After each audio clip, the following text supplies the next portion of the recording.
volume. Yo.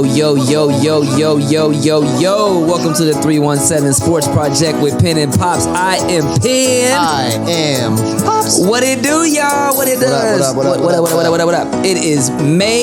Hey, first of all, the fact that I'm talking about that it is May right now is just effing me all up. It's May. I swear, the older you get, faster it goes. Faster it freaking goes. Brittany said it was like toilet paper roll. What? Brittany compared life to the toilet paper roll. The faster, the closer it gets to the end, the faster it goes. That's what she said. She said it spins faster. I'm gonna have to think on that concept a little bit. That's your sister, my dog. I looked at her the same way, like because I don't think the speed changes. It does. Gets less. It does. Well, because there's not as much weight on it. Exactly. It's hard to grab it at first. Like it's really hard, but as it gets towards the end, it's just be spinning. Yeah. She's not wrong. Yeah, I get it now. Nice analogy. Shout out. It is May 8th, 2025. It is Thursday. My Tuesdays and Wednesdays are absolutely crazy right this moment. So we're recording on Thursdays, dropping on Saturdays, and it's actually working out. That's not bad. We've had more listeners and more views dropping on a Saturday morning than we did on a Friday because so many people drop their stuff on Friday mornings. Yeah. So it works. And I feel fresh. I took a 2-hour nap today. Lord have mercy. Thank you, Jesus. That's nice. Episode 69. Episode 69. Help me out. How do they... you'd be the... I don't know. Anyway. It's all downhill from here. I don't know why you named... Oh, because sports are... Winding down. Oh, that's nice. It's all downhill from here. Like skiing or slalom even. That's what's up. Show drops Saturday morning. There will be another Pacers game in between. There'll be some other basketball games in between. So all the stuff we're talking about is based on right now. Mike checks my ninja. What it does. Allergies suck. Oh, my dude. Yo. I think that I need you to put up the picture of your eyes so people understand right here, somewhere in this divinity. Yeah. I need you to put that picture up, which you sent to me and our mother the other day. This homie had to stay home from work, like, bro. Yeah. Yo. Yeah, it was bad. That was some whole other shit. It happened when we were at the reunion too, but it didn't last as long. So I don't know. With the fam? Yeah. So like my eyes are bloodshot then, but not as bad as they were on that Monday. Found some weed on the floor. All right. Go ahead. I will smoke it. It's been bad. I had to go to the eye doctor.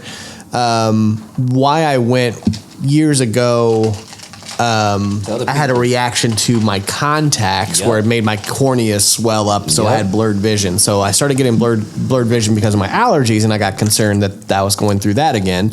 It wasn't that. It's just literally allergies. I just got dry eye and all of that stuff, so I got put on a steroid for 3 weeks, a different allergy eye drop for 3 weeks. And so you're taking all that right now? I have all of that right now. This is the first time I've worn my contacts in 2 weeks. We'll see how it goes. His eyes, like, wait till y'all see this picture, dog. This shit's crazy. Besides that, nothing really else, I don't think, to report. All right. I don't know. Okay. That's a fair report. Yeah. I don't know if y'all know, my car got blasted a couple weeks ago. We got our car back on Saturday. Almost took my door off right outside my house. We're good. We're healthy. That's fine. More clients than ever. Busy as shaboogie, y'all. Busy as shaboogie. But that's okay. Good busy. Everything I've asked for, so you can't complain. Show me some Mary. What it be, dog? You did a very good job with this. We killed this episode together, but your concept on what we should talk about, very, very well done. Very well done. Yeah, we're just going to do, we're going to talk about the Colts, what they did in the draft. That's going to be the second part of the show. So we're not going to have it around the world this time around. Too much sports. We're not really doing a complete... what is our Naptown news? We're not doing that completely yet because they're still early in Colts and this. Ain't much to talk about. But we are going to talk about each pick. We're going to go through all 7 picks of the round. And then to start the show, we're going to just, where the round the world usually is, we're going to do an NBA playoffs deep dive, see what we're thinking, what might happen. There's been a lot of parity in the NBA, so I figured we'd want to talk about that.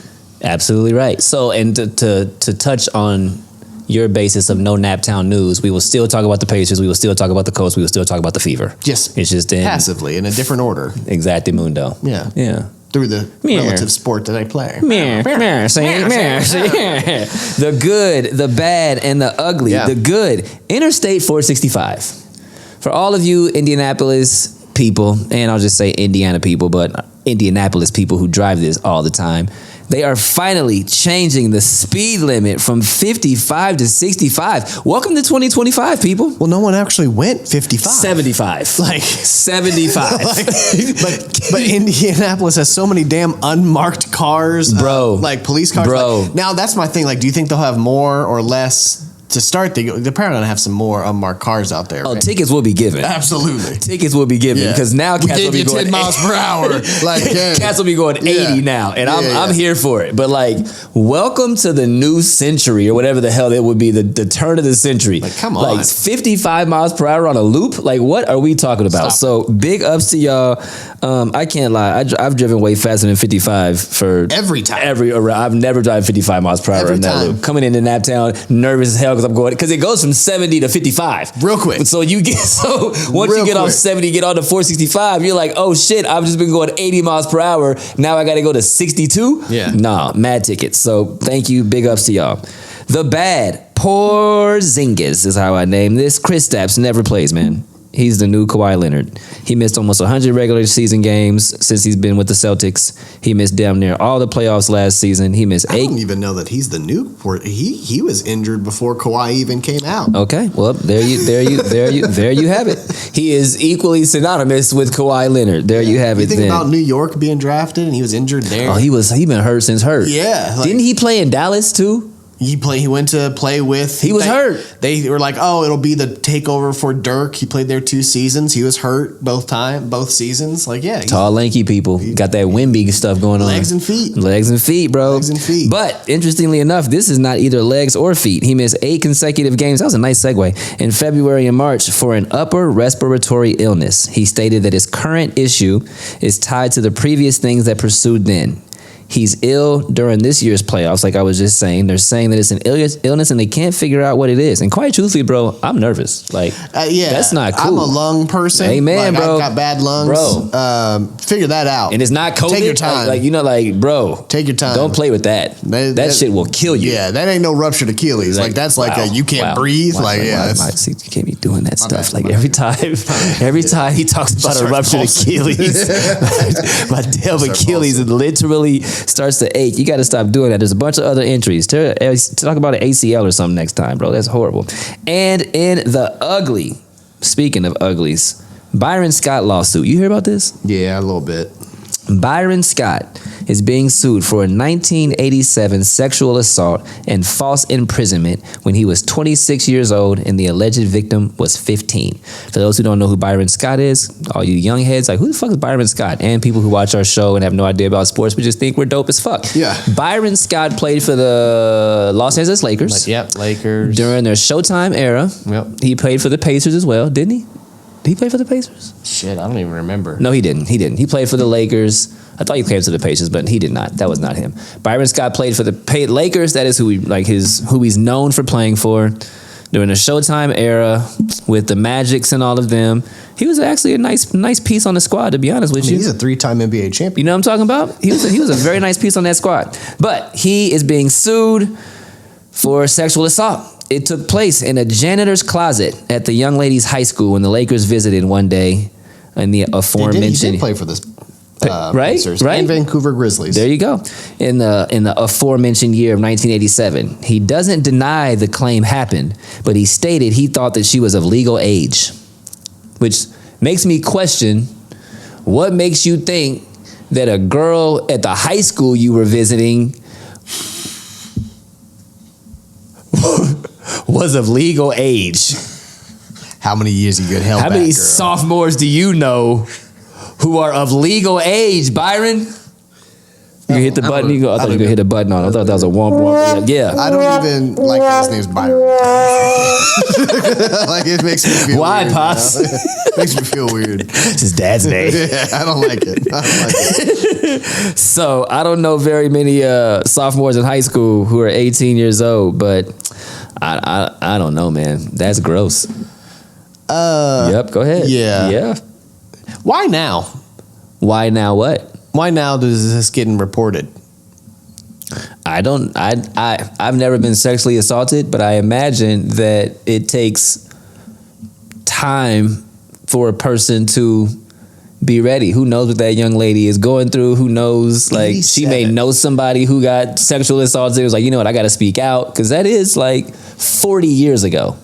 Yeah. But how many people came out and talked about Bill Cosby later in life? How many people came like, true. Like, and I think you're seeing, I mean, you think about all of the people you're seeing. The Me Too movement. Like, well, not even just the Me Too movement, because that's dying off thanks to. I was just saying how many people came out and said their piece later during that. Think about, like, in sports media, how many people are getting in trouble for things that they're doing sexual assault wise. So like that's got to be a thing. Like, you know what? Maybe I should say something because this happened to me too. What's like going on? Justin Tuckers, the Watson, yeah, like all that stuff.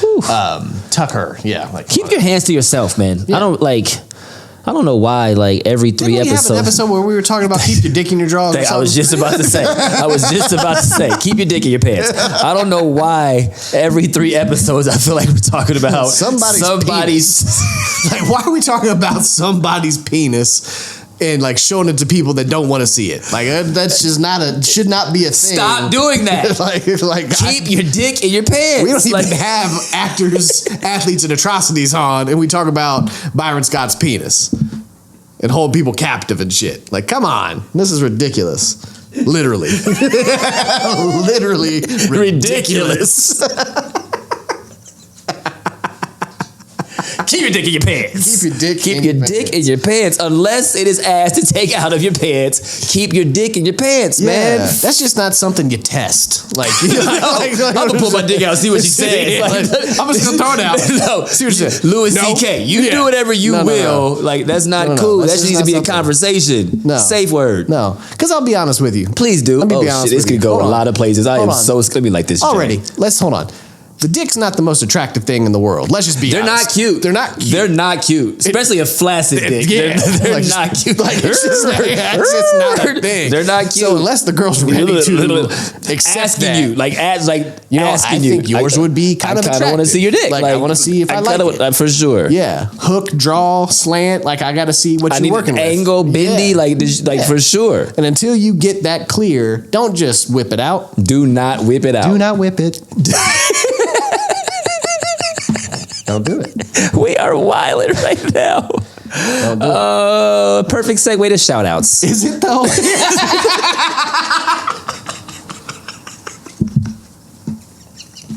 Is it though? I apologize, Mark. You know who we are, T. I apologize. I love you. Shout out to the Tinklenberg family. Callie, our little girl, our soldier, she's going to have another big surgery on Monday. So Mark will be off, of course, the full week next week, trying to figure out what's going on with the family. So we are thinking about him doing that one. Let's see. I text him. Okay, so they are doing work on the front of the skull. They will be doing an operation to once again give her brain more room, but also help give more a natural appearance in the bones above her eyes, which will take care of some of that. Yeah. For sure. So, thinking about you, Callie, I can't believe you've had as many procedures that you've had, and you still just laughing and smiling giggling and walking now, which is crazy. Callie strong, baby. So Callie strong. We're thinking about you and the Tinklenberg family. Let us know if you need anything, meals next week, whatever that is. You know we'll show up. But love you. That was a weird segue, but we love you. Hey, man. Little break. Keep your dick in your pants. Keep your dick in your pants. We will be back right after this. 317 Sports Project. Just wasn't a way to not.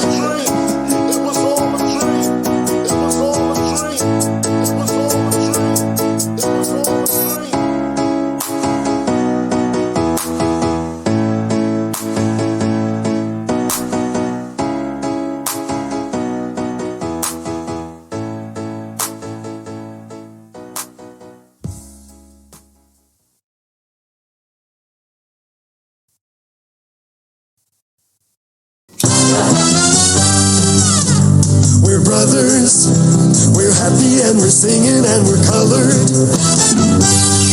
Give me a high five. Early. I needed that though. A little early. It was early. Welcome back to the 317 Sports Project. We are presented by Pinnacle Professional Coaching. Are you feeling stuck? Are you at a fork in the road and you just can't pick a direction? Reach out to Pinnacle Pro Coaching. We specialize in transitions, mindfulness, and self-love. Schedule a 45-minute consultation and start to unlock your full potential today. Y'all see how clear he reads this now? He don't want that smoke. He don't see. He's super locked in when he reads that shit now. Dog. I almost forgot though. He be so precise. Looking at that. NBA, NFL. I have NFL draft on here. NFL drafts. NFL draft. That is not what we're talking about. NBA playoff update. Let's talk round one. Let's get it. Cavs and Heat. Hated it. Hated it. I have not much to say about this. Cavs. Oh, you really do? Yeah. Cavs blew the Heat out. I was surprised Heat didn't put up a little bit more fight, at least within the game. Like, they were getting blown out. So it'll be interesting to see what the Heat turn into. It's just about to ask. You know what I mean? Like, I don't know. Nope. Like, and there's no clear-cut answer. Honestly, you just got Wiggins, so you're not moving him. But Bam might be on the move in the offseason. How would KD look in Miami? Depends on who they keep. He's that cat that'll stay in the house and not be on the club scene. Obviously, you have Tyler. Tyler was a little up and down in the playoffs. He had some really good games, and then he had some no-shows. Duncan Robinson has too big of a contract for what he does. What he doesn't do. I like what's due with the long hair. I don't know anybody on the squad no more, dog. I don't pay attention to the Heat at all. Shit, and you don't know names. He almost looks like Puka Nacua when he came out with this long hair. Nope, don't even know who Puka Nacua is. I like him. I promise he's good, even though I can't think of his name. For sure. They have some like young pieces, but yeah, they need a couple vets. I would say, but contractually, you got to probably move a Bam to go get some people. Bam's probably ready for a change, and he's ready for a change. He's been there. He's been here his whole career, right? His whole career. Yeah. So yeah, it'll be interesting to see. Here's what I say is don't fire Spoelstra. I don't like Spoelstra's there. Like don't. Spoelstra's Mike Tomlin of the NBA. And unless. Pat ain't going nowhere. Pat's just dug in because I think we talked about this. I think it'll go. Spoelstra will take over for Pat. Like a Chris Quinn would take over for Spoelstra. Pat Riley is going to die on the sidelines. Correct. I just want dead ass. Yeah. He's going to. How much hair gel do you think he uses now? Like he goes through. Not as much. Yeah, but it's still slicked back. Oh, it's slick. He has. Just imagine how much he's went through since Byron Scott was sexually assaulting women. 1987. Yeah, that's crazy. See what I did there? Yeah. Man. Yeah. More dicks. Pacers Bucks. Oh, buddy. Pacers take the series 4-1. Y'all didn't see that coming, did you? Yeah. Handled their business at home. I think the biggest thing here, Bucks really have to think about, why'd y'all rush Lillard back? That's my main question. Because they can't beat the Pacers and they know it? I hate the rushing back, and whether it's coming from the player or coming from the coach. If you're the trainers, if a calf strain usually takes this amount of time, just because the playoffs are starting, it shouldn't go, well, let's make it only 1 week instead. And what I need you to understand, human beings out there, if you start to feel pain in your heel, or if you strain your calf, what your body is telling you is you are about 4 to 6 weeks away from rupturing your fucking Achilles if you don't stop everything that you're doing right now. Mm-hmm. So. Yeah, and it's usually, again, when you have an ache, you have that. It's usually something above or below. And the congregation said, it's never where it hurts, people. It's never where it hurts. If never you got where it pain hurts. in your knee, it might be your hip. My shoulder hurts. Yeah. Check your bicep. Yeah. Just being real. Just being real. To go which is why we go when KD, what did he have before he ruptured his calf strain? Calf strain. Because the tendons are overcompensating for the work after the calf has been injured. You sound like a freaking look at you. Look at you. I'm around a lot of people that do stuff like that. He pays attention. I pay attention. He pays attention. My wife be telling me, I'm like, my tendon in my left knee hurts. She goes, your hips are usually pretty tight because remember your lower back is usually really hurt too. So now the overcompensation, we need to work out your hips. And the congregation said, so amen. Do the foam roller, get on that, blah, blah, blah, blah, blah. Yeah. Shouts to Christine Ray. Yeah. Genius. Be red lighting and all that kind of stuff. So important. All that stuff. You better rest your ass up. So Pacers took care of business. Halliburton's dad acted a little fool.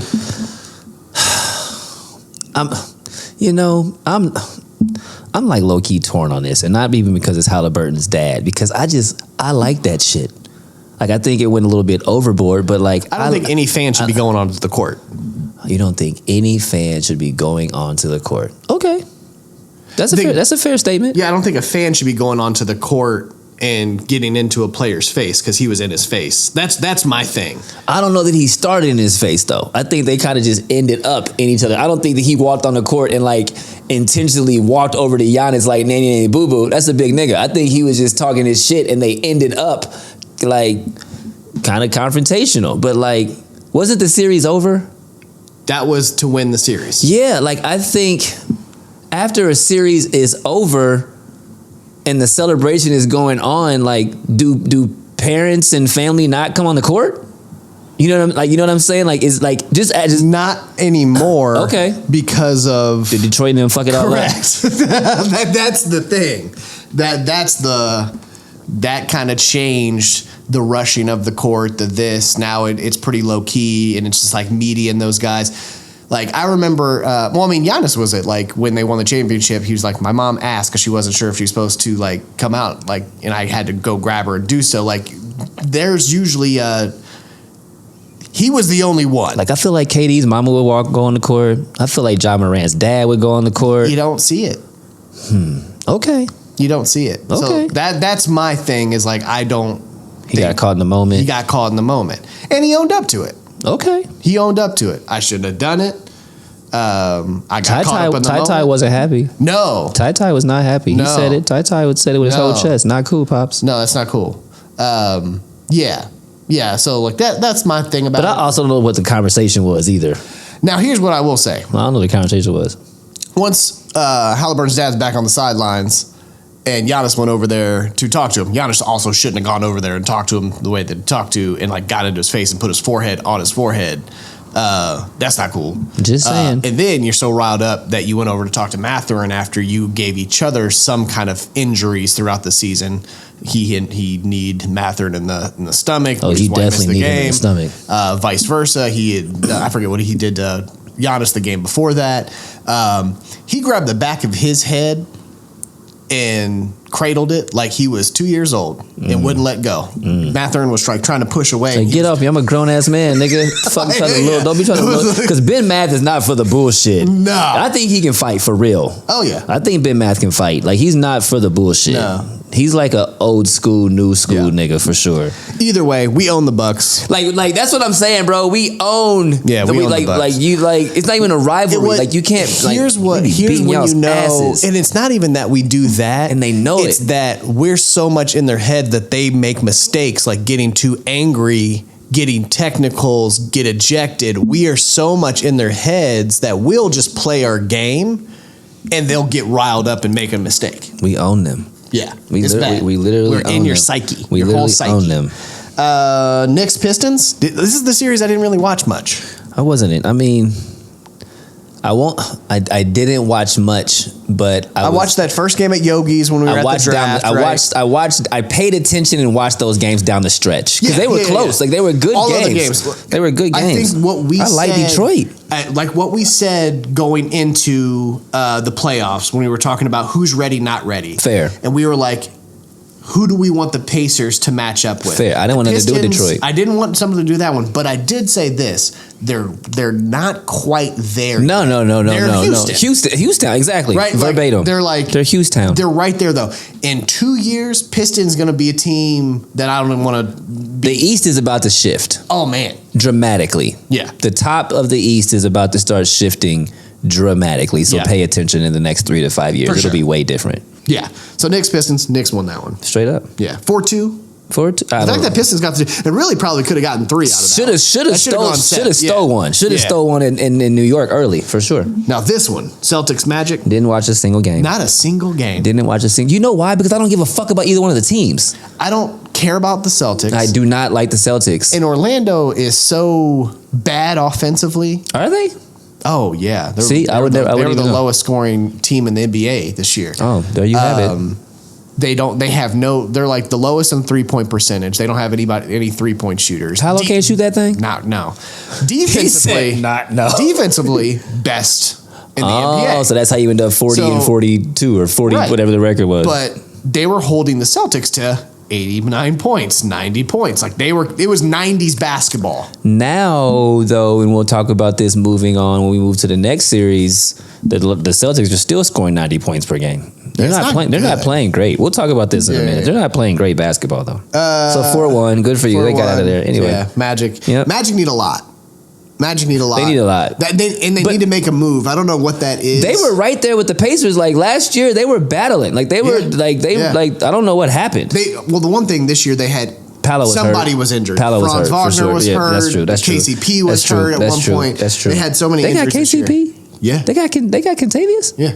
Here's their 3. Oh, that's a nice piece. Yeah. He's a nice piece. He just had a down shooting year too, though. No, did Like he's their best 3-point shooter, and that's not what he's really known for. That's not it for sure. That's not it. Clutch. He can big hoop. Shots in the moment. Yeah, he can hoop. Absolutely. For sure, he can hoop. West, Thunder Grizzlies. Sweep City. Yeah, Memphis is trash. Oklahoma's the real deal. John Morant doesn't seem to be a player to lead his teams in the NBA Finals to me. I think he's immature. What made you nervous? What happened? Nothing. What happened? Nothing, man. What happened? Nothing. Were you going to say something? No, we good. I'm so confused. You're lying. Something happened. No, we're Did you fine. fart? Like, what the fuck? Nothing happened. No, we're good. Why do you think that they just seem to not give a fuck, Memphis? What is it with them? I don't know. I don't buy in. Who just got their extension? Who's their coach now? Mm-mm. Either way, I'm not a fan of him. Okay. And that's probably why I don't have him in my head coach. Nope. Memphis football. I was like, I have no idea who the hell that dude is. That ain't him. I was like, do they wear those headsets on the sidelines now? No wonder I don't like him. Who? Tumis? That can't be right. That's not his name. That AI overview be lying sometimes. I just need you to know that. No, yeah, that's him. Tuamas? Lisalulu? Sounds like Swahili. That's not the man's name. That's not right. Thomas, how the hell do you... Anybody. I know on this thing, we don't do names very well. But that's crazy everywhere. Nope. I don't know. I don't know either. But he was their interim, and then now he's They their extended head coach. him. They extended him. Yeah, what's going on in Memphis? 'Cause I don't trust it. I don't trust it. Long story short, I don't trust it in Memphis. I'm not bought in. I don't trust Desmond Bain anymore. No, in his weird, bulky, short arms, looking like T-Rex out there. I just don't trust it. I don't know what's going on. Yeah, I've never seen that man in my entire life. Nuggets Clippers 4-3. 7-game series, and it went down to the last game. Denver showed up and showed their championship grit. Took Game 7 by 20, and I believe, I think it was 20, and it sent the Clippers home in the first round again. James Harden played mad shitty in Game 7. 8 shots total and had 7 points. What the hell is going on in Cliptown, bro? They played well down the stretch. They did. They did. They really did. They played really well. They had so much potential. actually looked great. He did. Healthy. Yeah. Happy. Harden's trash.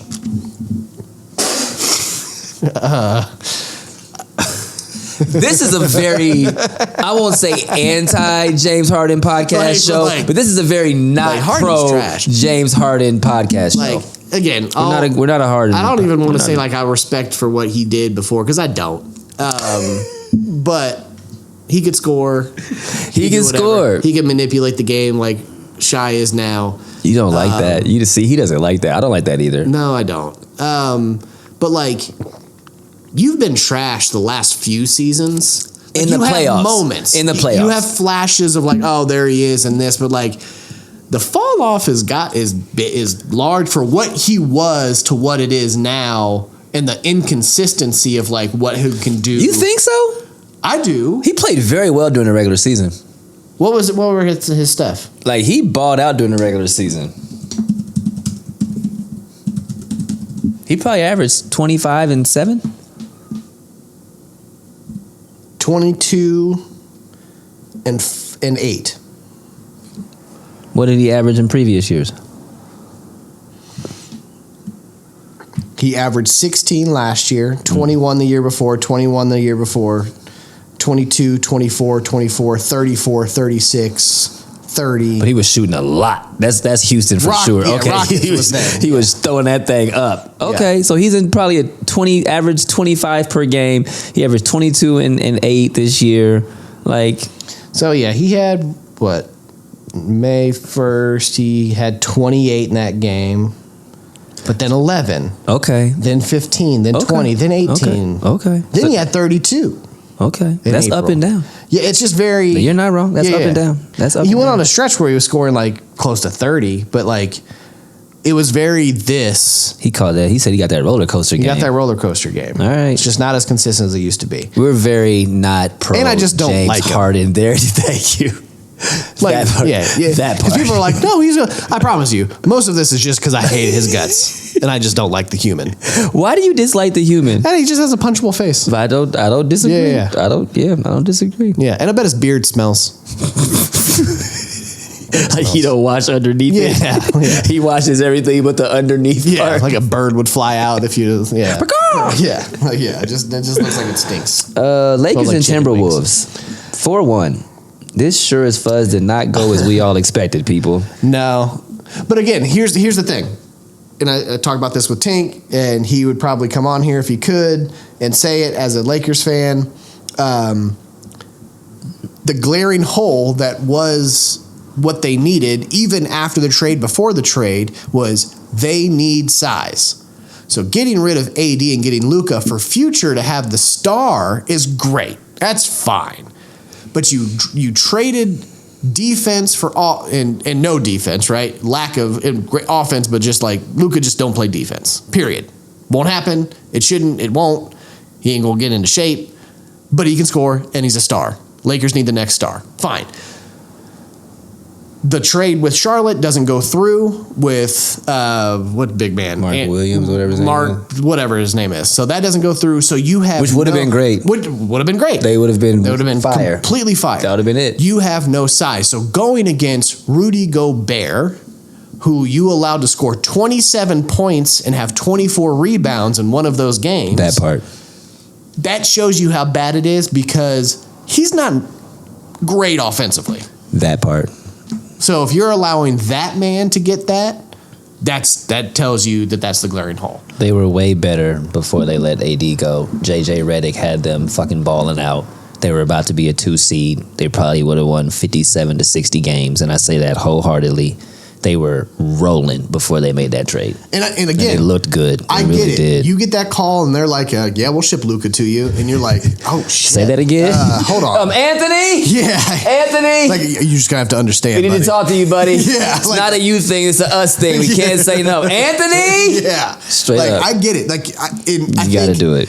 You got to do it. 9 times out of 10, anybody as a GM is gonna make that trade. You got to do it. But when it gets to the playoffs and defense matters and rebounding matters, jersey sells alone. Like, you got to do it. This makes sense. That was you did not want to end up playing Minnesota at that point. Yep. Like Golden State would have been a better matchup. Facts. But that's just not how it ended up. So Facts. That is what it is. So none of that was in these notes. We just freestyled that whole entire segment. JJ Redick did a great job this year. First year head coach, 50 wins, number 3 seed in the West. Not in the playoffs. You could tell that the playoff coaching is a lot different. But, to get those boys to 50 wins, and I think he's changing some of that shit in the locker room. He has no problem getting in people's faces, yelling at players, holding people accountable, flat out saying we need to get in championship shape. I got to give him, he did way better his first year than Steve Nash did. You know what I'm saying? Yeah. Like big ups. Well done, JJ. Rockets and Warriors, 4-3. Come out and play. Yay. Buddy Hield went crazy in Game 7 to help handle those Rockets. Shout out to Buddy Hield, a former Indiana Pacer for a long time. We got mad love for you. Hello, wifey. Birdie Dawn just came home. Shout out to Boo Boo. The Rockets are on their way, like we were just talking about with Detroit. But this is going to take a second. Jalen Green had a tough series. He did. Playoff basketball is different. It is different. That you can, again, you just tell how young the team is, all that. Like, he was not ready for the spotlight. Facts. And that's fine. That's totally fine. He'll take that. He'll to learn this from summer, it, absolutely. He'll go get it. He'll get it next season. Golden State is battle tested, ready for the moment, been through it all. Jimmy's a closer. Steph is a closer. I was surprised that it went 7, quite truthfully. And I also refuse to cheer for any team that Dylan Brooks is on. Yeah, I'm not a fan. I hate him. I hate him more than you hate James Harden. Yeah, I agree. Yeah, I can't stand, like, talk about a punchable face. Like, Yeah. I cannot stand Dylan Brooks. Yeah, your braids don't look great. They really don't. Question of the day. You ready for this? Yeah. Who wins a future championship first, the Lakers or the Clippers? Lakers. Clippers.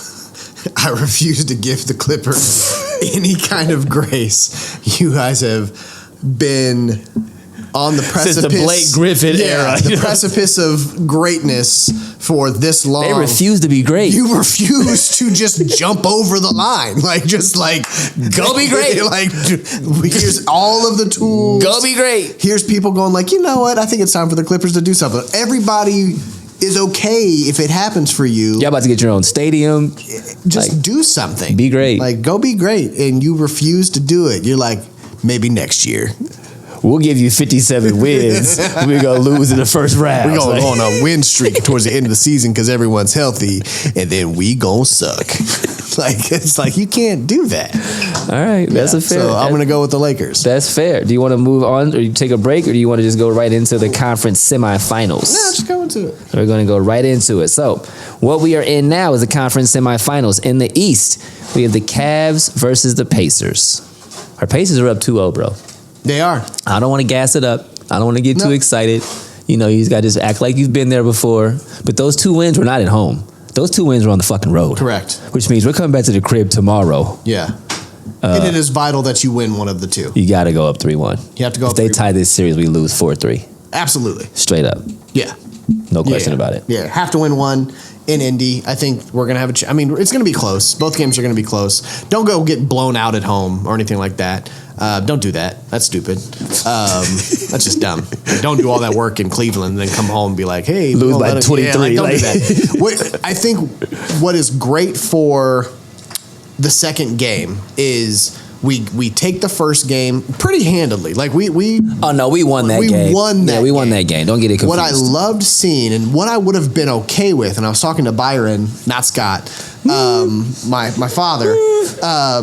Keep your dick in your pants. Yeah, I was talking to my father. And I was talking to him about it. I would have been okay with a loss in that moment because what you did was battle back when really you could have done the Nuggets and gone, Let's lose by 43. let's lose by 43. True story. The bench came out, and really, Ben Mathurin came out and said, let me go get you guys 9 points real quick, and let's just see what happens. And then what that happened is the snowball effect. Everyone's like, okay, now it's 12 points. Now it's, okay, back to 15. Now it's 9, back to 10. Like, then you start playing the game where you're like, okay, all of a sudden, it's a 10-point game with still 8 minutes left.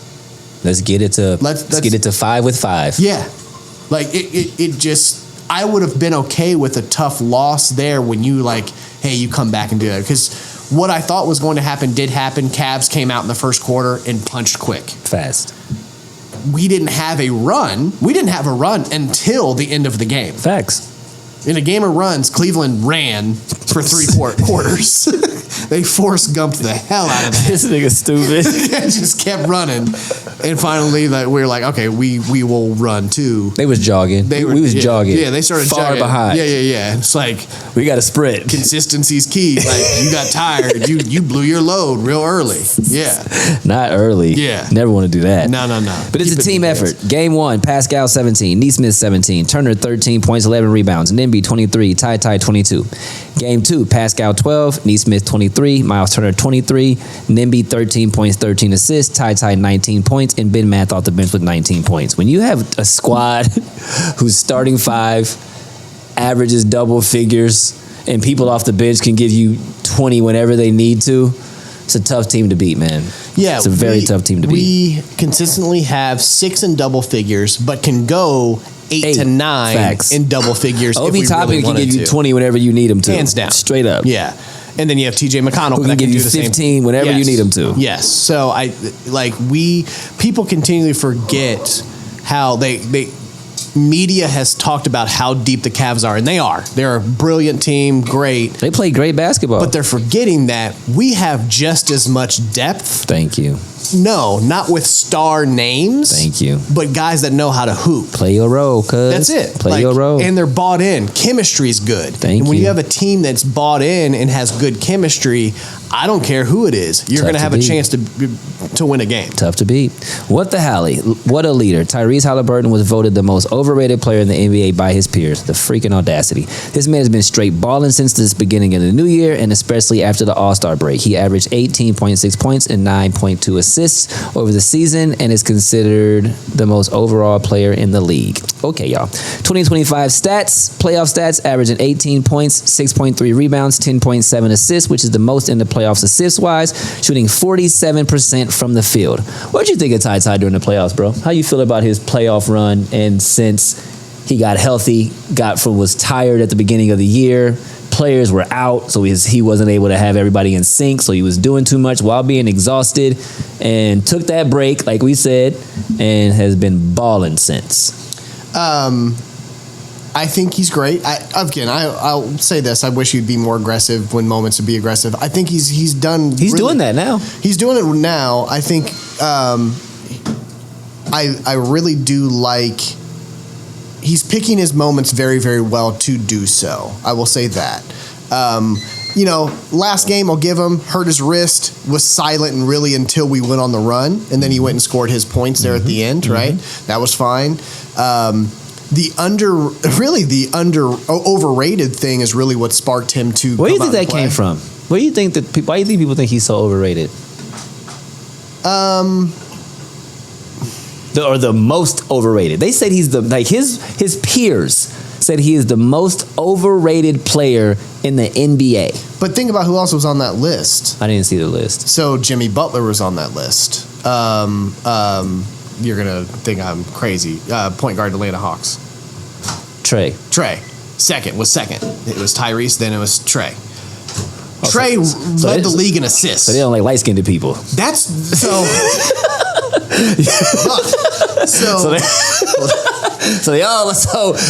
So basically, all y'all dark-skinned niggas don't really fuck with the light-skinned homies. Okay. Yeah. Devin Booker was on that list. You know what I'm talking about? I have a guy at work that literally called him. He's just a little too light-skinned for me. For real? That's real. And that bothers me because you light-skinned. Yeah, that bothers me. Yeah, that's not cool. It's not like because he's biracial. He didn't really have a choice. His mom was white. He was born in Wisconsin, Milwaukee. What did you want him to do? So he really said that? Yeah. It started a pretty big fight. Not cool, bro. Yeah. Really not cool. Yeah. That's really not cool. Yeah. So that is some of it. For real. Right? I think that there is that. For sure. When it's like, well, he's really soft and this and he's light-skinned. You know what I'm saying? He's light-skinned like this. He's not really he's not one of us. Because we all know that black people, real dark-skinned black people, don't really always fuck with light-skinned dudes. Correct. They fuck with light-skinned girls, but they don't really fuck with light-skinned dudes like that, for sure. Yeah, that's the thing. This same guy at work, and I hope he hears this. Is he dark-skinned? Hold on, let me finish what I'm saying. He is just slightly darker than me. And there was a thing and they kept to me, he's like, do you consider yourself light skinned? I go, yeah, I'm biracial. That's just scientifically the math is mathing. Right? And this dude, same thing. He is, again, almost my complexion, just maybe a little bit darker. No, I'm not light skinned. I'm full. And I go, why are you taking it so personally? Oh. And it's like, so it's really him. Oh. If I go psychology. He needs a life coach. You need a life coach, bro. Okay. I don't know who had called you light skinned. Sure. You went to a school where you was the only one. They gave you for sure. I love that I'm biracial. I love that you're biracial. My daughters are biracial. We don't play that shit over here. Who cares? Who cares? It's one of those things. Yeah, you black. Good for you, man. You black, bro. I'm half. You black, bro. You can come to the barbecue, my nigga. Together we're 1.5. Look at us. Who cares? But I do think that there is some of that when it comes to for sure. When I looked at the top heavy part of that list, it was light. You had 90 anonymous NBA players that were like, nah, I don't like him. That nigga light skinned. He's too nice. Because most people are like, he's like the nicest guy. It's like he's not thug like us in the NBA. It is that. That's crazy. That is that. Yeah. So Moving on, let's talk about it. Keep your dick in your pants. People, I was just about to say that a little bit ago. I'm so happy that you did that. People who are very surprised by this, and I'm talking about the fact that we are up to 2-0 right now, either didn't watch the Pacers play very much, do not really believe that last year's in-season tournament run and Eastern Conference Finals run was legitimate, and or they don't understand a couple of things. The Pacers started 10-15 this year, y'all. And that was because of injuries, Ty being tired, them not being on the same page, whatever. If they start the season 18-7, they're basically a 60-win team this year, and anything you guys will be talking about would be far-fetched. Since the beginning of the new year, they have the fourth best record at 34-14 over 48 games. We almost chased Cleveland down for the third seed, but they happen to go 35-14 and had the third best record. We are much better defensively than we have been in previous years, and the Pacers just flat out balling right now, bro. Yeah. I think Cleveland should be scared because, again, we did go to the Eastern Conference Finals last year. People are forgetting that. People, swept. It was close games. It was fine. We're battle tested, as you said. All of those things, like, we are ready to go. For sure. And I think there's a little bit of urgency for Indiana, and I know we talked about this before the show, and if I'd say it on the show or not, on what I think would happen, and we'll talk about it after we get through this stuff, but the East is about to become very tough in the next couple years, and right now, to me, this would be the perfect chance for the Pacers to try to get to the next level because they're going to have so many more obstacles as Detroit gets better. Knicks are going to keep being the Knicks. Celtics might get blown up, so they might look a little different depending on what ends up happening there. Cleveland's going to remain really, really good, but there's some up and coming. Orlando will figure it out. They're already so good defensively, but if they get another piece, they can be very dangerous. Now you're a 5 or 6 seed again. Exactly. If you don't play really good basketball. So like when we got home court this year. We got through Milwaukee. We're playing number 1 and we're 2-0 and have stole home court. This is our chance to try to get to that next level that we couldn't get to last year. Amen. And I think the Cleveland crash is kind of coming. They may be in trouble, man. No Darius Garland, no Mobley, no Hunter, both injured. Spider Mitchell is doing way too much, shooting over 30 shots per game. The Pacers are just a horrible matchup for them, especially the way we're playing right now. Stole 2 games there, should be 1-1. Everybody knows it. They should have won that game the other day. They just choked down the line. They just choked. They just blew it. Blew their load, and we're up 2-0. So we'll see what happens tomorrow. Knicks and Celtics. I don't really even give a shit about this series. I don't. I really don't. No. I mean, of course, I think I'd rather, for me as a Pacers fan, if we get through the next, I'd rather play the Knicks than I will play the Celtics. For sure. But I could touch on all of this information, but I don't need you to. They're up 2-0. Cat soft. We don't really give a shit who we see in the Eastern Conference Finals if we get through this. I'd rather play the Knicks as well just because of the rivalry and all of that. Right? I didn't. We move on to the West? Yeah, go ahead. See you when we see you. Thunder and Nuggets, 1-1. Nuggets got game 1. I attribute that to some rust for OKC after a long break, after sweeping Memphis and not taking Denver seriously. OKC won game 2 by 11 points. That's 43 in normal talk. What the hell? I attribute that to Denver being okay with getting that game 1. They packed it in. So basically, to me, I don't think this series actually starts until they get to Denver this weekend, and we'll start to figure that out from there. Game 3 will be everything. Timberwolves and Warriors, it is 1-1. Steph's status, hamstring injury, out for 3 games. Even when he returns, though, it's very, very difficult with a hamstring injury. You are going to be labor. It's like a back injury. Like that hamstring, even if you get it right in 3 weeks, a simple little tweak is going to have you feeling different again. I've had a hamstring injury for damn near 5 years. That stuff never, ever goes away. And you hate to see injuries to key players at this point of the season. You want everyone to be at their full capacity because it just makes it more fun to watch. But it does make it a little bit easier for Minnesota to play on their scouting report. What happens now? I'm not doing that. Can the Warriors keep it afloat? See, you're not fucking me up. Butler, Draymond, Buddy Hield, can they go? I see what I'm saying. I'm trying to be fucking serious right now, bro. What is this? What is all of see Carl Anthony? See what I'm saying? See what I'm saying? See. Anyway, what do you think? You are dumb. You are dumb. What's gonna happen with this series, bro? What do you think is gonna pop off with the Minnesota and Warriors series now that Steph is hurt? Minnesota's gonna win it. You think so? 4-2? Yeah. 4-2-ish? Sadly. 4-2-ish. Because if not, Golden State wins it 4-2-ish. For sure. Yeah. And then I think they can. Thunder are going to be tough to beat, but Golden State plays a basketball that is very tough to defend. correct. So like I And think Steve that Kerr they is would one of do the that. top 5 coaches of all time. Yeah, but I think just because of the size, they're a perfect type of NBA playoff type of team to me. Who that is? Minnesota? Minnesota. Schnarf. They were 4th in the regular season when it came to 3-point percentage. So the slump that they had over the last 2 games, that'll fix That's itself. an anomaly. That's an anomaly. They were 15 and 76 in the last 2 games when it came to 3-pointing. That's not 3-pointing. 3-point He shooting. said 3-pointing. 1, 2, 3. What are you doing? I'm 3-pointing. 3-pointing. Bitch. This is what you wanted. Yeah, so that'll figure itself out. And then you have Rudy Gobert, as much as I don't like him either, and I think he's overrated. I think they're perfect. They got the size, they got the shooting, they have a star Who can get you a bucket. He played really bad in the first game, though. did. He played really bad in the first game. Yeah. So sadly, I think him being out 3 games. It's a lot of games. Tough. That's and again, even if you come back, you're still going to be a little labored because it's a hamstring. Yeah. All right. That was fire. Yeah, Quick break. We'll be back after this. 317. That's all we got on the NBA. Let us know what you guys think. Pacers, Knicks. Can you imagine that in the Eastern Conference Finals? All the videos they be showing back in the 90s, bro. That shit would be fire. We'll be back in a second.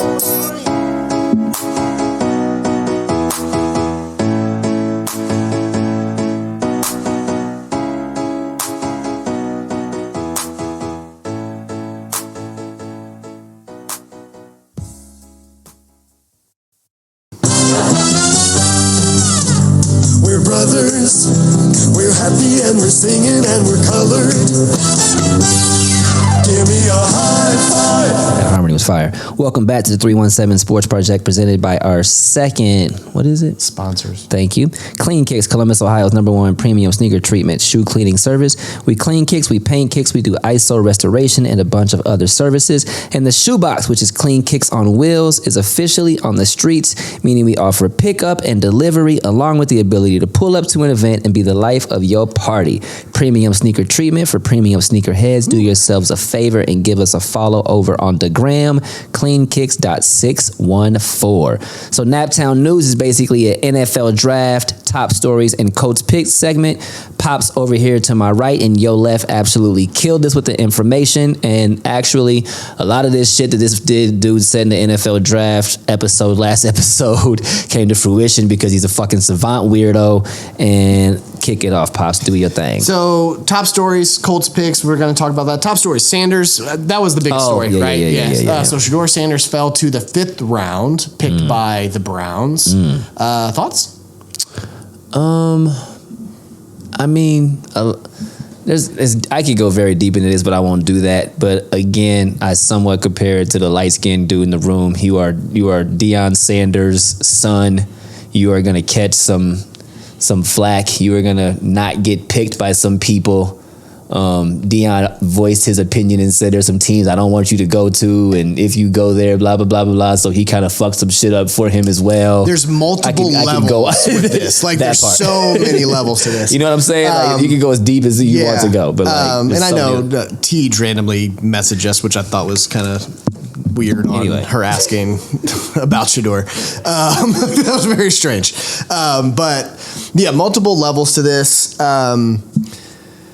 The one thing, what I said in the chat, the very first thing that will happen when a draft board gets messed with, GMs panic because they think something's wrong. Thank you. And they don't have time to make a bunch of calls because they're on the clock. Absolutely. They have 5 minutes.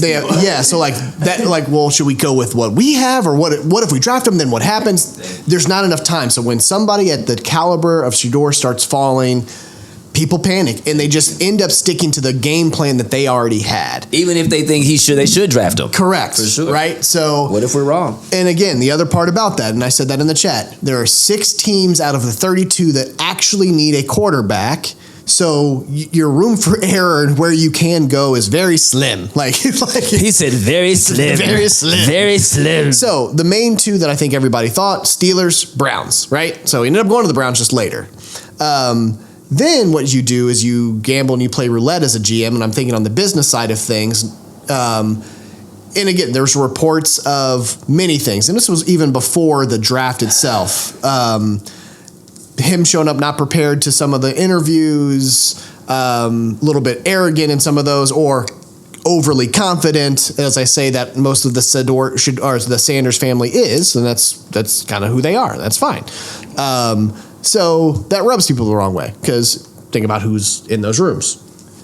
Rich white people. Correct. Rich old white people. Yes. Okay. So you have all of those things. All of those things means you're going to drop in the draft. Did I think he was going to go to 5th round?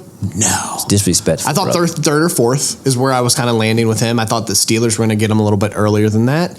They did a safe pick, and they did a normal Steelers pick and got a defensive tackle at the 21st pick. So Pittsburgh. At the 20th pick, whatever it was. So Pittsburgh, defensive lineman. That's so Pittsburgh. Yeah. So that is so. But it'll win you 11 games a year and never give you a chance to actually like rebuild and do great things. But it's fine. It's fine. So the other thing about that is Cleveland's QB room. Joe Flacco, Kenny Pickett, Deshaun Watson, who will be out the whole year with his extra rapes? Achilles. Oh, I'm sorry. No. My bad. Yeah, that not was, rapes. I'm sorry. Yeah. Sexual assault. Tourette's. Keep your dick in your pants. Keep your dick in your pants. Yeah. Oh, my God. So those guys, Dylan Gabriel, you drafted in the 4th round, and then you grabbed Shedeur Sanders in the 5th round. That's so Cleveland. Here's what I say is like, look, we're going to throw 5 out there. One of them's got to work. Fight. We messed up with Deshaun. Bad. Now we got We're 5 sorry. people that we can select from. Hopefully 4, it because works. Deshaun ain't it. Right.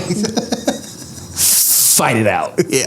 Like literally they don't know. Joe Flacco's going to win that. Joe Flacco's going to be the starting quarterback to start the season. That's literally what it is. 100%. Yeah, that's it. And that's fine. And deservingly so. Now, how do you flip this? If you're Shedeur Sanders Ooh. and you're the Browns, Ooh. it's a win-win situation. You get probably the 2nd highest rated QB in the draft in the 5th round, cheaper and with less stress because he's the 5th round. Shedeur Sanders, you don't have as much pressure on your plate because you won't go, I was drafted 3rd, 4th overall, I got to start making an impact right now. You just go practice, learn the playbook, and fucking win the job halfway through the season. You know who should be your best friend, Shedeur Sanders? Joe Flacco. Joe Flacco. Joe Flacco, in that locker room, Joe Flacco should literally be your best fucking friend. Yeah. So at that point, I mean, now the Browns GM gets to look like a hero if Shedeur does it, because like, hey, we got to be cheaper and we got to start quarterback. We got Deshaun the fuck out of here. Correct. So that's what I think about that. Colts picks, baby. Colts picks. Tyler Warren fell to 14. And the congregation said, amen. We were at Yogi's in Columbus, here in Grandview. We'll probably be tomorrow for the Pacers game. Something like that. I was very nervous because Colton Loveland went to the Bears. He got drafted ahead of Warren at 10. Which makes no sense. And that made me nervous because I was like, I expected that to be Warren, and then we were going to get Loveland. So Which would have been fine. Would have been fine. We got, to me, very lucky that shit happened with Sanders and other stuff. And, hey, Bears thought Loveland fit their profile better. I mean, I swear they talked about it. I swear that the Colts and the Bears were like, bro, hook me up. They had to. Something. They had. Come on. Because Warren fallen on a lot of draft boards. He was going to the Jets at 6. Thank you. 14. Yeah, give us this one. All the GMs got together. Was like, can y'all give us this one? Like, right, it's just a tight end. Can we take the tight end? Y'all can have all of the other positions. Everything else. But here's what it is, right? We've got a 6'5", 256 pound tight end. NFLDraft.com prospect grade of 6.77, which is crazy. Year 1 starter, of course, is what that is. This is a guy that 2023 third team All Big Ten Conference, tied for team lead in 7 receiving touchdowns. 2024 won the John Mackey Award, which is nation's top tight end. Second team Associated Press All-American, Big Ten Conference Tight End of the Year. First team All Big Ten, finalist for the Paul Hornung Award, nation's most versatile player. If you don't fucking this preach is right now, bro, dude that he's that one. He has rushing touchdowns. He's got receiving touchdown, 1,200 yards in 7 touchdowns or whatever it was. The dude is incredible. He's who I wanted. He's who I said we were going to draft. He is. NFL.com, people call him Baby Gronk. NFL.com has Jeremy Shockey as the NFL comparison. Y'all don't remember Jeremy Shockey. Jeremy Shockey was crazy. Y'all don't remember Jeremy Shockey. Jeremy Shockey was crazy. Y'all don't remember Jeremy Shockey. This is a plug-and-play crazy dude. Safety net for our quarterback. Correct. Had 4 games over 100 yards receiving last year, including 224 yards on 17 receptions and 1 TD against USC. Also had 218 yards rushing on 4 TDs. I said receiving, but I meant rushing. Like I said, NFL comparisons, Baby Gronk, Jeremy Shockey. Fire. That's our first pick. Second round, JT. Let's go. We wanted him so bad. Let's go. So I went 2 for 2 in the first 2 rounds. You really did. What a fucking pick. Colts go edge, take another shot at OSU defensive lineman. I'm sure certain people. Somebody's got to pan out. Somebody's going to probably have a problem with another OSU player. You know who I'm talking about. Who's that?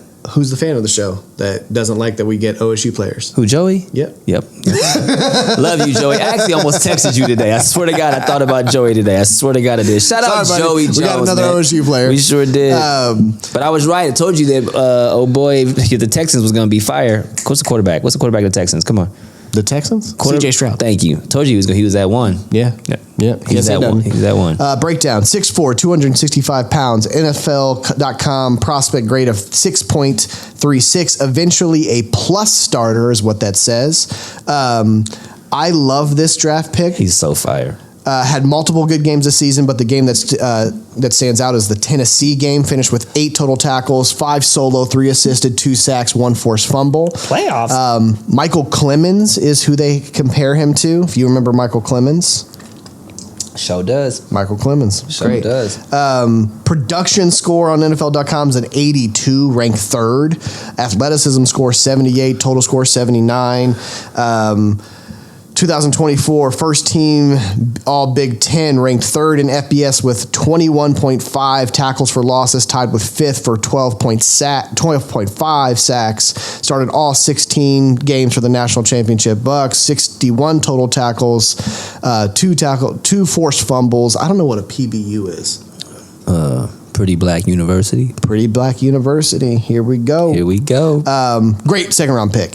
It'll be interesting to see Liatu Latu and him eventually be on the other side. I think the first year, most of the year, whatever that looks like, you'll see the rotation of Hawaiian niggas on the edges. You'll see the Kwity Paye and JT rotate. At the same position. In the same position. And Latu on the other end. Yes, that's probably what we'll see to start. Okay, defensive line. Right. Okay, Rover defensive Stewart, line. DeForest Buckner. Okay, defensive you still got line. Tyquan Lewis out there. You went and got, which we'll talk about, our 7th round picks, old big dude from Alabama. Okay, defensive line. You got a nice little. That's a nice little room. Third round, we got Justin Wally, CB out of Minnesota. Great pick. Really great player. thought it later. Little early. You thought later. He was ranked 5th, 6th round. So to get him 3rd, he would have probably been there. But they were like, we got to get him. We got to get him. They see something. Big, stocky dude, 5'10", 190 pounds. NFL prospect grade of 5.96. But here's the whys that you went out and got this dude. As a CB, he went out and got, and again, 5.96 is an average backup or special teamer is what they say. So rotational guy for us in the CB room. Ran a 4.4, 40-yard dash. Second team All Big Ten, led with 10, again, PBUs. Will you look that up, please? Thank you. Penis, balls, uterus. Yeah. Damn. Yeah. Ranked 8th in the FBS with 8th in the FBS with 12 passes defended. Started 10 games, 42 tackles, 2 tackles for losses, 1 sack, 2 interceptions, 1 return for a TD. Missed 2 early season games due to knee injury, but played the rest of the time. Did not play in the bowl game just because he was getting ready for the draft. Athleticism scores a 79, but dude's a great guy in the CB room. We needed depth there. Pass breakup. Okay. Pass breakup. Duh. That would make sense. So Especially for a DB. Especially for a So DB. JT had those as well. Look at us. Pass breakup. 4th round, Jalen Travis, offensive tackle from Iowa State. This dude's huge. Great for rotation, a little bit of stretch at the 4th round. 6'8", 340, cuz. This guy's 6'8", 340 pounds, prospect grade of 5.82. Same thing as Wally, rotation guy, right? It says special teams, but you ain't playing special teams at 6'8". 400 pounds. Yeah, you ain't running down to go tackle Lord somebody. Jesus. Why did that That's not the work? cat. That's the dude for Wildcats blocking field goals. Yes. Yes. Why did that not work that time? Jalen Travis. As you don't know, my name is Finch. And There if we you go. don't know, I used to sit on the bench. Now, one thing I love, athleticism scores an 87. 5'14", 40-yard dash. He had a 35-inch vertical. You know what I'm talking about? See, like 6'8", 345, four whatever pound people should not have a 3-foot vertical jump. Right. Isn't that crazy? That's like bear shit. He had a cuz higher vertical than Wally as a CB. You're 340 pounds. So dog. yeah, 200. Honorable mention last year, Big 12 conference won the 224 Coach Wooden Citizens Cup for ability to make a difference in other people's lives. Culture guy. Okay. I love that. Oh, That's okay. You one of them. Yeah. Okay. Played in 12 games with starts in the final 11 contests at left tackle. I ain't gonna mention this. They talk about his brother. Like, No, we don't who know. cares about that? Anyway, he got a nice brother, just like me. Yeah. So yeah, again, hopefully that pans out. But you have that kind of size coming off of the bench to be rotational on our offensive line, which we needed depth there. That's great. That's an upside pick. Get it? Yeah. 5th round. Now I didn't get the player right, but I did get the position right. DJ fair, Giddens, fair, running back fair. out of Kansas State. Fair. I can't even remember who I had, but I did have a running back on this pick. Breakdown 6 foot, 210 pounds, 5.97. Great backup. This dude had 1,300 rushing yards with 7 TDs at Kansas State. It's a good season. That's a great season. It's a good season. It's a really, really great season. Really athletic.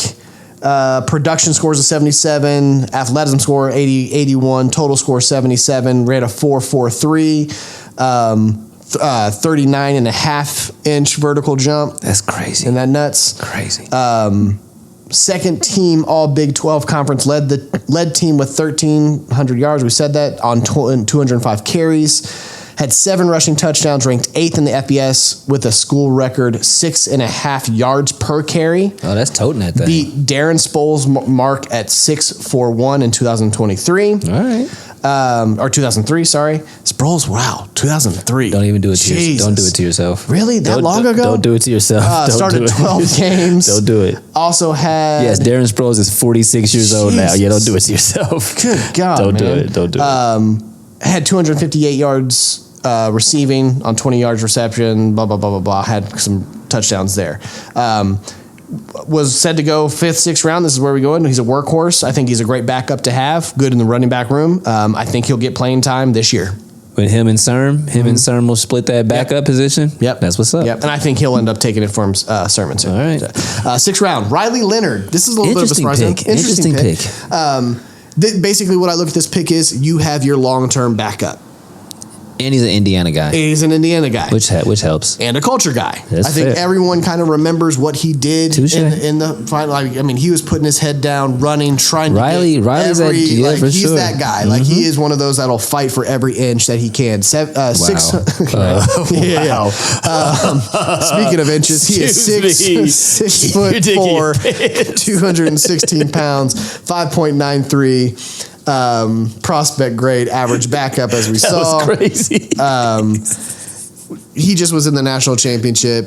I don't think we really need to go into what he is in the 6th round. It's fine. He's a good culture guy. For sure. Welcome. Welcome to the locker room. I'm sure he loves that he gets to stay in the state. I'm sure his family feels the same way. No doubt. 7th round. This is the one I really, really like. Tim Smith, defensive tackle from Alabama. What Not a bad. pick! Yeah, not a bad value pick. 6'4", 302 pounds, prospect grade of 5.98. Again, backup. Started all 13 games for Bama, gaining 35 tackles, 3.5 tackles for loss, and 2 sacks.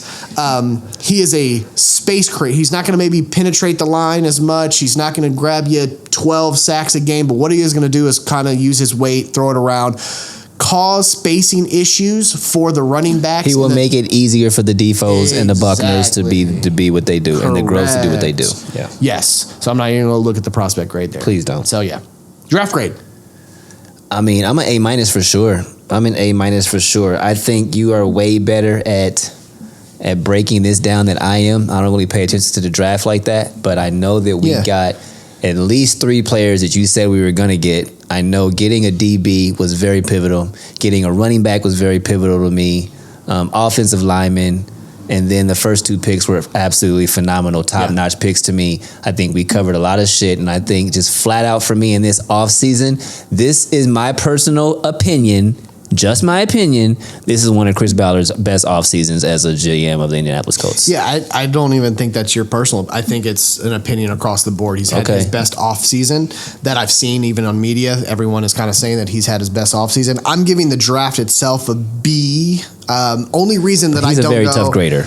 B plus A minus is and I have a reason here. A couple of the reaches when it comes to, hey, you got Wally at the 3rd round when he probably could have been 5th or 6th. Fair. Same thing with our. So it's when tackle. we drafted, not who we drafted. Not who. It's you probably could have had more value in the 3rd round and didn't. You could have grabbed somebody else that might have been rated a little higher. Now, you guys are in the room. You're watching video more than we were watching. You saw something. You're talking to these gentlemen. I just know when it comes to ranking, he probably would have been there in the 5th, 6th round. Touche. The other thing that I'll say about that is the need that I said was actually more important than edge to me was linebacker. Fair. Oh, you did say that. We did not draft a linebacker, which is why I don't go to B plus A minus. I still think that is a glaring need for us as far as depth goes and to get, because we had some departures. EJ Speed's no longer with us. You're fair. We still have Zaire Franklin, but we need another dog on that 2nd level after we get to the defensive line. So I'm going to give that a B, but I have A minus for his overall offseason. I think he's done very great on the free agent signings. Top 3, top 4 picks of the draft, phenomenal to me. Just, hey, could have maybe waited and seen what else is out there. But other than that, it's great. Additions. We did sign a linebacker, Joe Bacci. The only reason why I'm not very excited about this one, let's talk about it.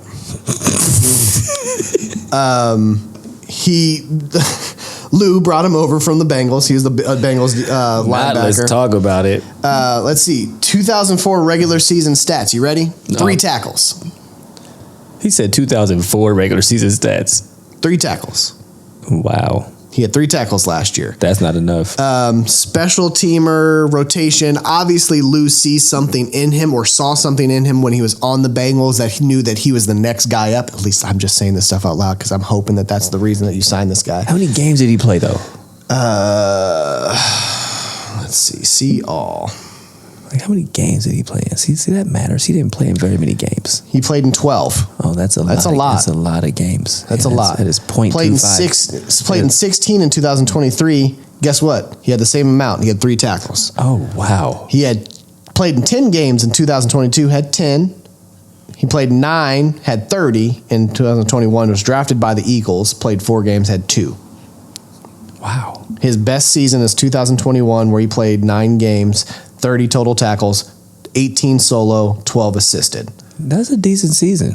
That's an okay season for a rotational linebacker. Shit doesn't change, though.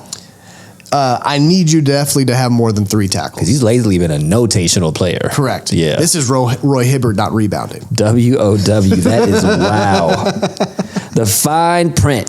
The Indiana Fever, Caitlin Clark and the Fever. We'll just talk about them real fast. The season ceiling. For me, Eastern Conference Finals are bust. We put way too much work in during the offseason to settle for anything less than the Eastern Conference Finals run. Sophie Cunningham, welcome. Dewana Bonner, welcome. Sydney Kosa, Natasha Howard, and more. Stephanie White is our head coach. The big 3, Kelsey, Caitlin, and Aaliyah are ready to ball out this season. This is their 2nd year and 3rd year together.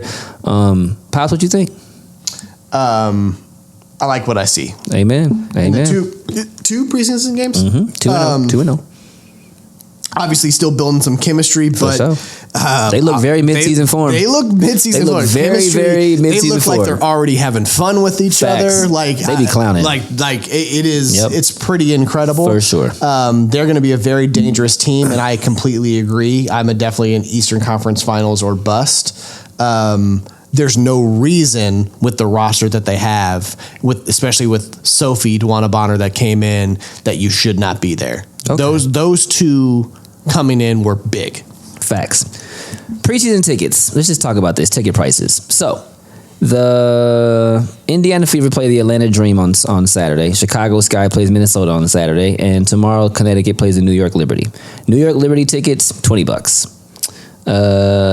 Minnesota Chicago tickets, $20. Indiana Fever tickets, $65 to $70 as low as.